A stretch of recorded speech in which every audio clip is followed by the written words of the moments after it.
Haleluya, puji nama Tuhan. Kita kembali lagi pada pagi hari ini. Kita datang beribadah kepada Tuhan. Puji nama Tuhan.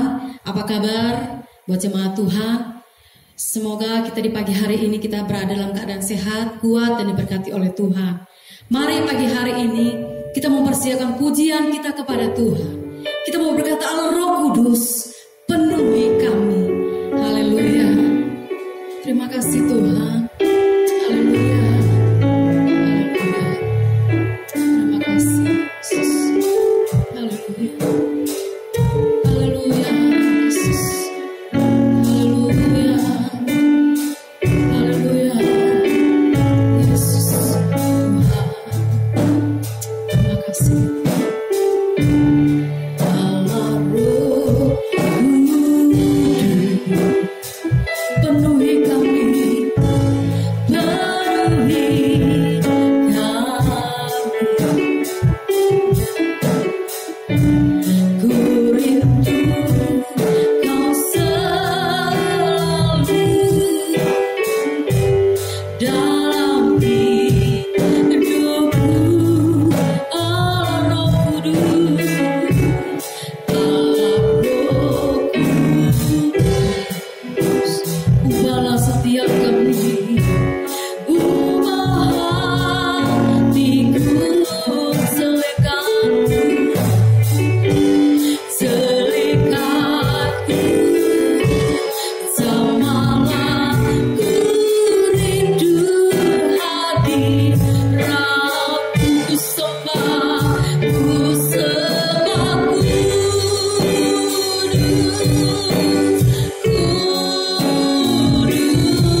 Selek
Yesus, terima kasih.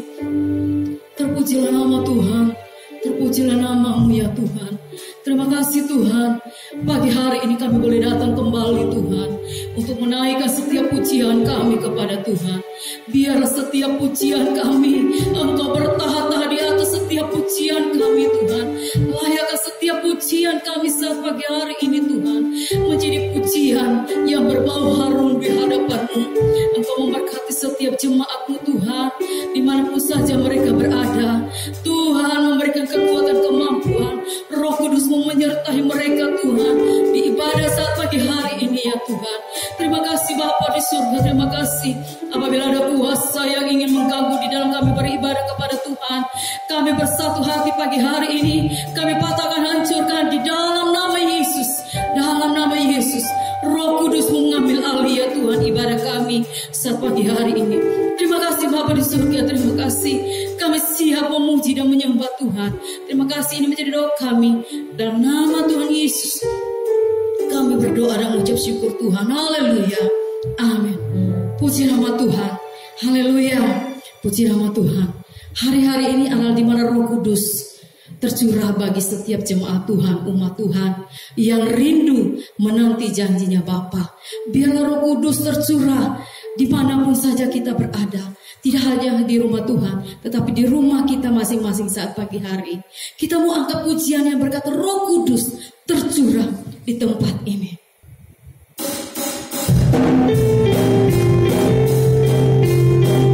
Roh Kudus tercurah.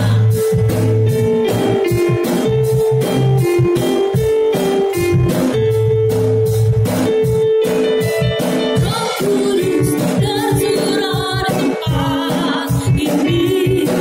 Urapannya yang ajaib memulihkan umatnya. Roh Kudus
setiap kita dipenuhi dengan Roh Kudus-Nya yang sudah dijanjikan bagi setiap kita umat-umat Tuhan.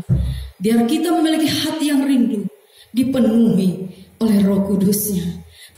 Haleluya, puji nama Tuhan. Tiba saatnya kita akan diberkati oleh kebenaran firman Tuhan pagi hari ini. Biarlah Roh Kudus memenuhi tanah hati kita. Biarlah Roh Kudus yang menjamah dan melawat kita pagi hari ini. Kita mau katakan Yesus Tuhan ditinggikan dan dimuliakan. Haleluya, Yesus Tuhan. Amin Tuhan. Haleluya, Yesus. Yesus. Terima kasih Tuhan. Haleluya, Yesus. Haleluya. Yesus Tuhan ditinggikan.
Haleluya Yesus.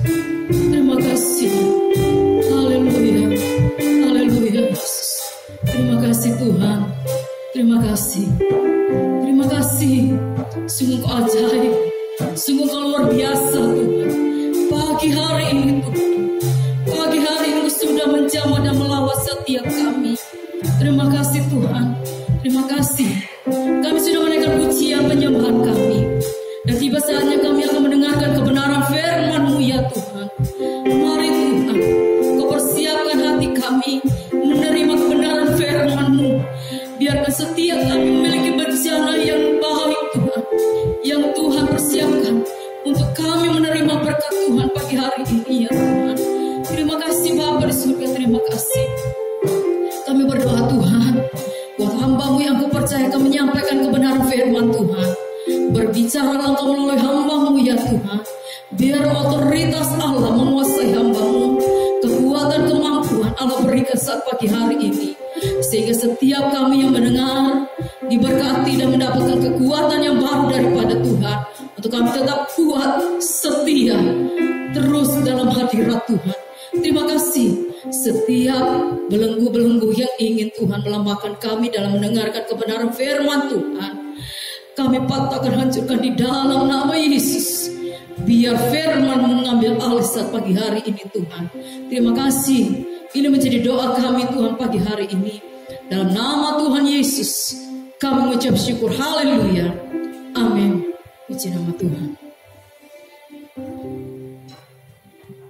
Haleluya. Puji Tuhan. Kembali lagi pada saat pagi hari ini kita akan belajar kebenaran firman Tuhan. Kita akan sama-sama belajar mengenai dosa dan anugerah. Ya. Kita tahu bahwa Adam dan Hawa adalah manusia pertama yang pertama kali jatuh di dalam dosa ya. Di dalam kitab Kejadian pasal 3 ya. Namun sebelumnya ya ternyata dosa ini bermula di dalam surga. Di dalam Yeskiel pasal 28 ayat 15 sampai yang ke-17. Saya akan bacakan. Yeskiel 28 ayat 15, engkau tak bercela di dalam tingkah lakumu sejak hari penciptaanmu sampai terdapat kecurangan padamu. Dengan dagangmu yang besar engkau penuh dengan kekerasan dan engkau berbuat dosa. Maka kubuang engkau dari gunung Allah dan kerub yang berjaga membinasakan engkau dari tengah batu-batu yang bercahaya. Engkau sombong karena kecantikanmu, hikmatmu kau musnahkan demi semarakmu. Ke bumi kau kulempar, kepada raja-raja engkau kuserahkan menjadi tontonan bagi matanya. 18. Dengan banyaknya kesalahanmu dan kecurangan dalam dagangmu, engkau melanggar kekudusan tempat kudusmu. Maka aku menyalakan api dari tengahmu yang akan memakan habis engkau. Dan kubiarkan engkau menjadi abu di atas bumi di hadapan semua yang melihatmu. Ya. Ini berbicara tentang malaikat yang jatuh. Ayat yang ke-17 dikatakan engkau sombong karena kecantikanmu. Kesombongan yang membuat malaikat ini jatuh. Di dalam Yesaya 14 ayat 13 dan 14. Engkau yang tadinya berkata dalam hatimu, aku hendak naik ke langit, aku hendak mendirikan tahtaku mengatasi bintang-bintang Allah, dan aku hendak duduk di atas bukit pertemuan jauh di sebelah utara. Aku hendak naik mengatasi ketinggian awan-awan, hendak menyamai yang maha tinggi. Ya, inilah yang menjadi awal kejatuhannya ya, dosa yang dibuat oleh malaikat. Di sana dikatakan aku hendak, dikatakan aku hendak, bahkan dikatakan di ayat di Yesaya 14 ayat 14, aku hendak menyamai yang maha tinggi, ya, hendak menyamai yang maha tinggi, ya. Kadang-kadang kita juga merasa ya, saat kita melihat seseorang, aku sih bisa kayak begitu ya, kita merasa aku bisa kayak begitu. Ada satu kesombongan dalam hati kita ya, aku bisa kayak begitu, cuman begitu aja, aku sih bisa ya. Timbul suatu roh kesombongan dalam hidup kita. Nah, kita melihat juga di dalam Kejadian bagaimana manusia pertama ya, ini malaikat diciptakan Tuhan, tetapi dia sombong ya, merasa bisa ya, sehingga dikatakan dia merasa mampu dan aku hendak menyamai yang maha tinggi, dikatakan hendak menyamai Allah. Demikian juga manusia di dalam Kejadian 3 ayat 5. Tetapi Allah mengetahui bahwa pada waktu kamu memakannya, matamu akan terbuka dan kamu akan menjadi seperti Allah, tahu tentang yang baik dan yang jahat. Ya. Di dalam Kejadian 3 menceritakan tentang manusia jatuh ke dalam dosa. Ya. Ular dipakai untuk menipu Hawa ya. Di sana di ayat 5 tadi kita melihat bahwa kamu akan menjadi seperti Allah ya. Sama seperti yang malaikat lakukan ya. Dikatakan bahwa aku hendak menyamai Allah. Di sini manusia juga dibujuk ya, bahwa kamu akan menjadi seperti Allah. Kita tahu bahwa manusia diberikan kehendak bebas. Secara khusus manusia diberikan suatu hukum Allah ya, yaitu kebenaran yang menjadi standar atau patokan dalam kehidupan kita sebagai orang-orang percaya ya. Ini secara khusus bagi orang percaya adalah diberikan suatu perintah, ketetapan maupun hukum ya dari Allah sendiri. Secara khusus bagi orang percaya ada norma-norma, ada patokan yang harus kita jalankan ya, menjadi patokan kita walaupun kita diciptakan dengan kehendak bebas ya. Demikian juga secara umum ya, tadi bagi orang-orang yang percaya. Tetapi bagi orang yang belum percaya juga diberikan suatu patokan, suatu norma-norma ya. Kita melihat di dalam Roma 2 ayat 14 sampai 16, saya akan bacakan. Apabila bangsa-bangsa lain yang tidak memiliki hukum Taurat oleh dorongan diri sendiri melakukan apa yang dituntut hukum Taurat, maka walaupun mereka tidak memiliki hukum Taurat, mereka menjadi hukum Taurat bagi diri mereka sendiri. 15, sebab dengan itu mereka menunjukkan bahwa isi hukum Taurat ada tertulis di dalam hati mereka, dan suara hati mereka turut bersaksi dan pikiran mereka saling menuduh atau saling membela. Ayat 16, hal itu akan nampak pada hari bila mana Allah sesuai dengan Injil yang kuberitakan akan menghakimi segala sesuatu yang tersembunyi dalam hati manusia oleh Kristus Yesus. Ya, jadi secara khusus kita diberikan suatu ketetapan, perintah-perintah, hukum-hukum Allah ya dalam kitab. Ya, tetapi secara umum seluruh manusia pun diberikan norma-norma itu ya. Aturan-aturan walaupun diberikan kehidupan kehendak bebas, tetapi diberikan juga ada patokan-patokan atau norma-norma dalam kehidupan.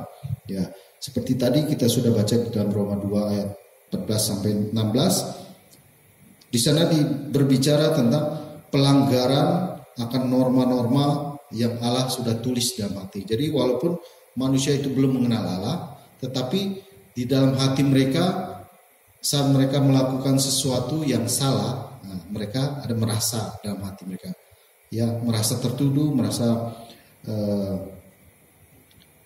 salah, ya atau merasa benar karena ini benar, saya melakukan ini, yang saya lakukan ini benar, Jadi dosa dalam arti secara khusus bagi orang-orang yang telah mengenal Allah adalah pelanggaran akan kehendak Allah. Tetapi bagi secara umum, ya, bagi seluruh umat, seluruh manusia, dosa mengandung arti bahwa dosa adalah pelanggaran akan norma-norma, ya, yang sudah Allah tulis dalam hati, ya. Berbicara tentang hati nurani, ya.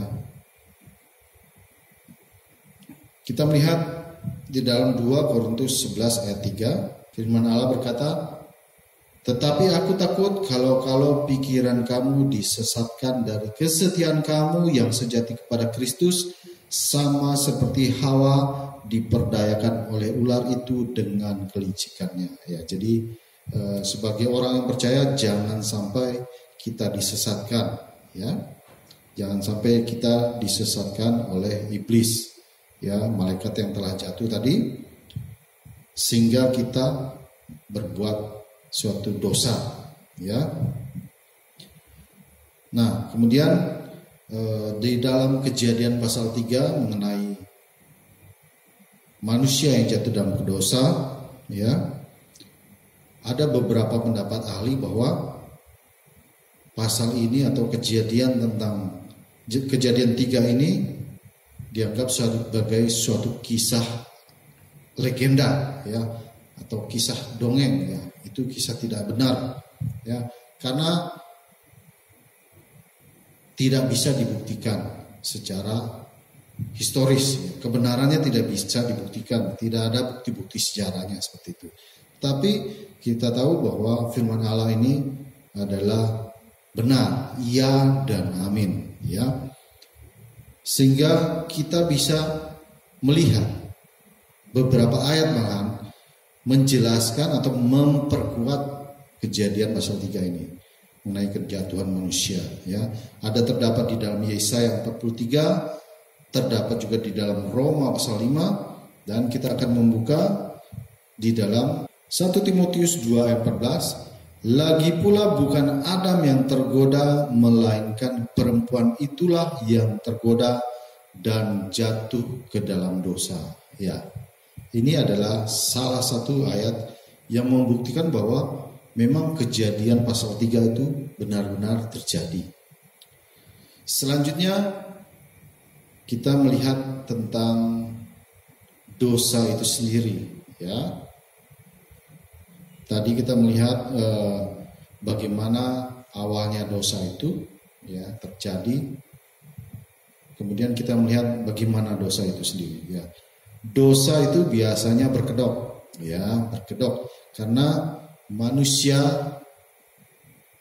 adalah makhluk yang rasional, ya. Jadi segala sesuatu masuk akal enggak, benar enggak secara akal pikiran, ya, memakai rasionalnya, memakai akal pikirannya untuk menilai, oh ini salah atau benar, seperti itu, ya. Sehingga pertama, dosa selalu dilakukan untuk alasan yang baik, ya. Dosa selalu dilakukan untuk alasan yang baik. Dosa itu biasanya berkedok, ya. Sehingga yang pertama, dosa selalu dilakukan untuk alasan yang baik.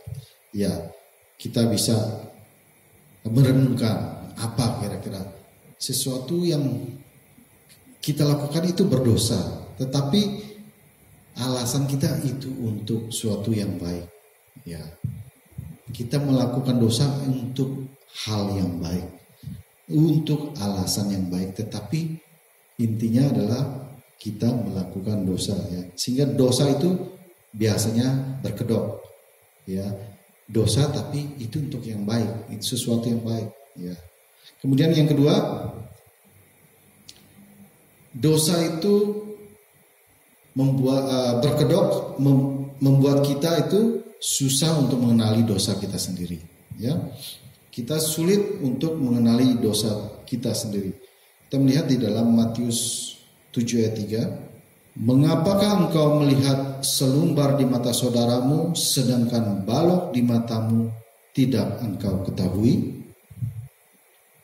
Seringkali kita sulit mengenali dosa kita sendiri. Karena apa?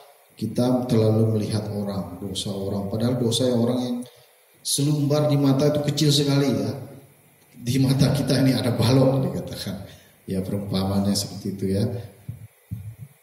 Dosanya orang wah kelihatan sekali. Padahal dosanya kita sendiri di depan mata ini kita tidak lihat. Karena itu kita dosa itu berkedok ya. Dosa itu mengelabui. Kita sulit untuk mengenali dosa kita sendiri.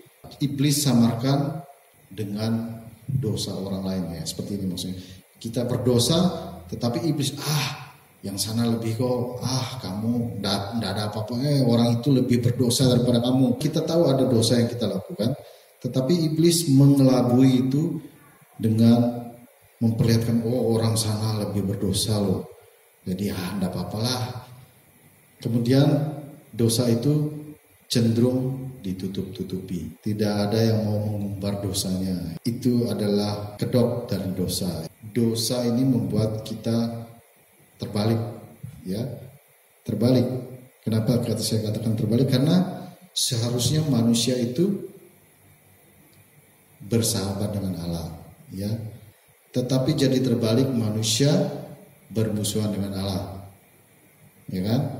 Kemudian seharusnya manusia itu bermusuhan dengan iblis, ya. Tetapi terbalik, justru manusia itu menjadi sahabat, ya, bersahabat dengan iblis. Ya, karena dosa ini. Nah, di dalam diri kita sendiri dosa itu menjadi suatu hal atau kuasa yang membelenggu. Ya, dosa itu menjadi kuasa yang membelenggu, yang mengikat kita. Ya, kemudian bagi orang lain dosa itu membuat kita merugikan orang lain. Ya, kelakuan kita bisa merugikan orang lain karena dosa kita merugikan orang lain. Seperti tadi, kemudian dosa itu membuat kita bersatu dengan iblis, ya seperti itu ya, dekat dengan iblis, bersekutu dengan iblis, dan dosa itu membuat kita melawan Allah, ya, memiliki sikap yang melawan Allah. Ya, itu adalah yang kita pelajari mengenai dosa. Nah, kemudian kita lihat apa akibat dari dosa. Kita buka di dalam Roma 6 ayat 23, bagian A dulu. Sebab upah dosa ialah maut. Ya. Akibat dari dosa ialah maut. Maut ini berbicara tentang, pertama adalah kematian jasmani, ya. Sebab upah dosa ialah maut.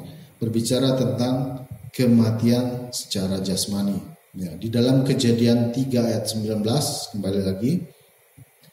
Di dalam Kejadian 3 ayat 19, di sana menerangkan bahwa manusia itu dari debu dan akan kembali jadi debu. Manusia dari debu dan akan kembali menjadi debu, ada kematian jasmani. Kemudian yang kedua adalah kematian rohani, ya. Manusia diusir dari Taman Eden, Kejadian 3 ayat 23, ya. Jadi manusia itu setelah jatuh di dalam dosa, mereka diusir dari Taman Eden, ya. Mereka mengalami kematian secara rohani, yaitu terpisah dari Allah, ya. Sudah terpisah dari Allah, tidak bersama dengan Allah lagi, ya. Terpisah dari Allah, diusir dari Taman Eden. Kemudian yang ketiga, upah dosa ialah maut. Yang ketiga adalah kematian kekal, ya, yaitu kebinasaan kekal.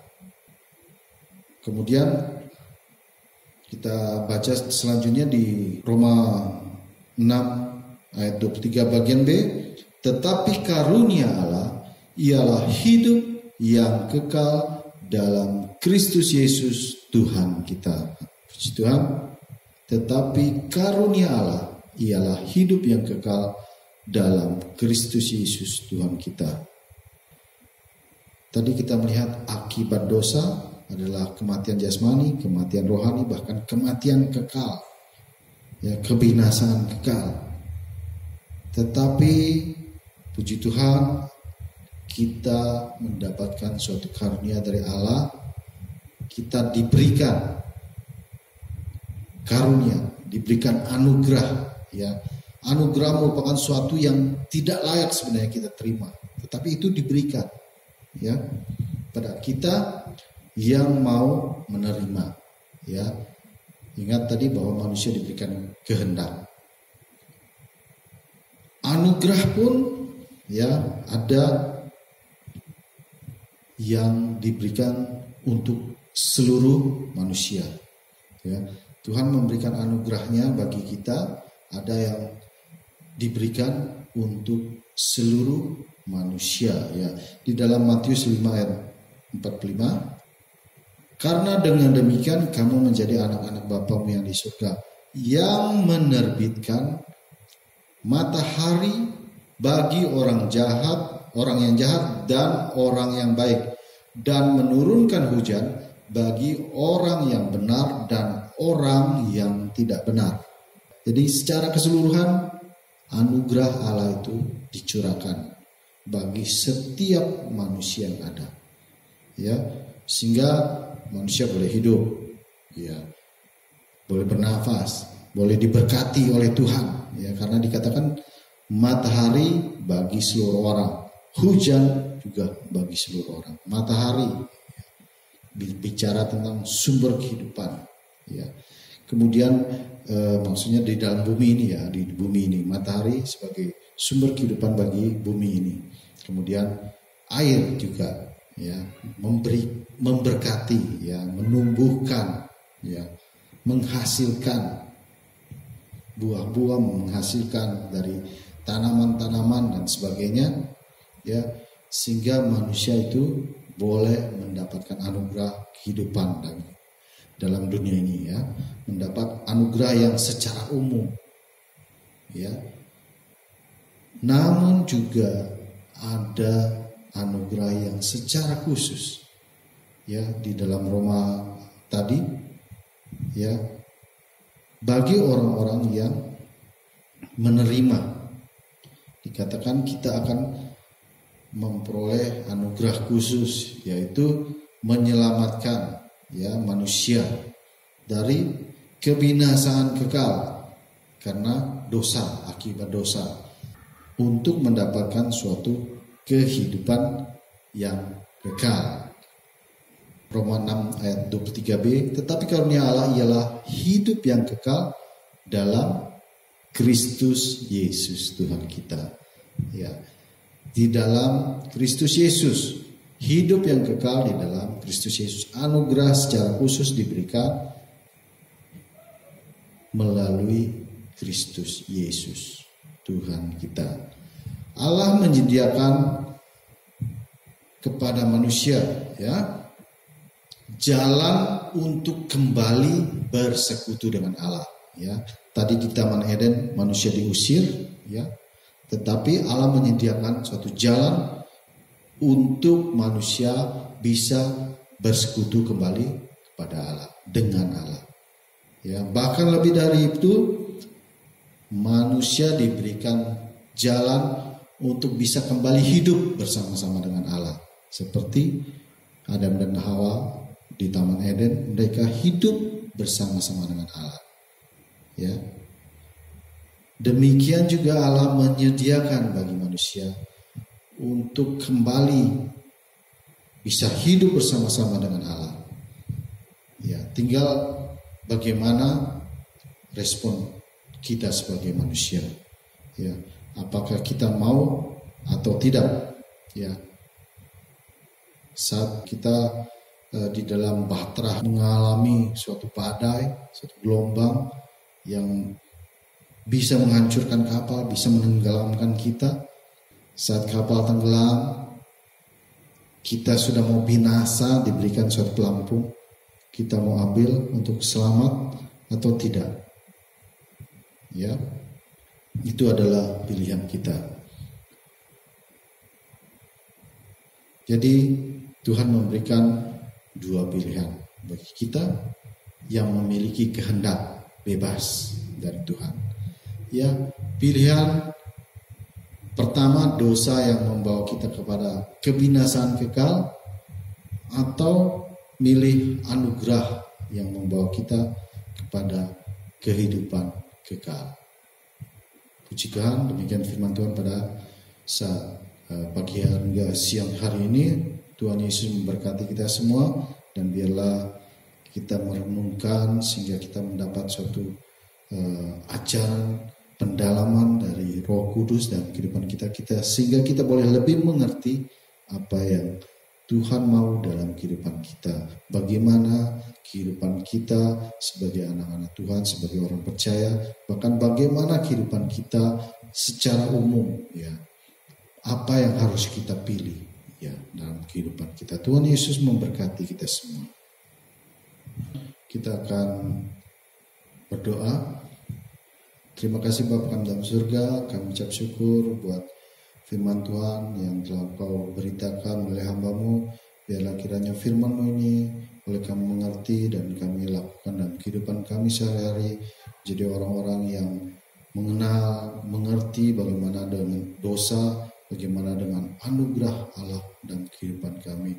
Biarlah kiranya kami mengucap syukur selalu atas anugerah yang telah Kau berikan dalam kehidupan kami, sehingga dalam kehidupan kami boleh menjaga anugerah ini, sehingga kami tidak disesatkan, tidak ditipu oleh iblis, sehingga kami boleh meninggalkan keselamatan yang telah Engkau kepada kami. Terima kasih ya Bapa, mampukan kami, kuatkan kami, teguhkan kami, sertai kami dalam kehidupan kami, sehingga kami boleh melakukan apa yang Tuhan mau dalam kehidupan kami, sehingga hidup kami boleh berkenan di hadapan-Mu, sehingga kami boleh bertahan sampai akhirnya ya Bapa. Terima kasih, kami ucap syukur buat firman kami pada saat ini, dan kami sama-sama menadahkan tangan kami, dan biarlah kiranya Tuhan Kau mencurah berkat dalam kehidupan kami,